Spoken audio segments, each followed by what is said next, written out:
আপনি খান না খান, আপনার থাকুক না থাকুক, আগে পাওনাদারের পাওনা পরিশোধ করলেন। এরকম আন্তরিকতার চেষ্টা থাকবে তো ইনশাআল্লাহ। আপনার এই চেষ্টা আছে, আন্তরিকতা। এরপর এবার আপনি আমাকে বলেন হুজুর দোয়া শিখাই দেন, এবার আমি দোয়া বলবো। কথা কি বুঝতে পারছেন?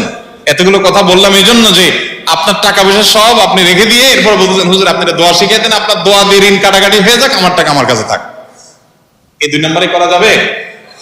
আল্লাহুম্মা কফিনি বিহালালিকা আন হারামিক ওয়া আগনিনি বিফাদলিকা আম্মান সিওয়াক।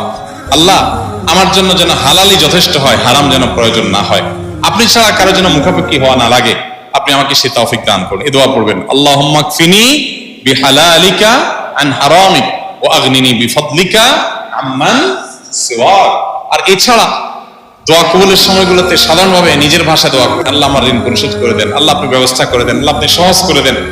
তাহাজ্জুদের সময়, পাঁচ ওয়াক্তের নামাজের পরে বিভিন্ন সময় আল্লাহ তাআলা ইনশাআল্লাহ সহজ করে দিবেন।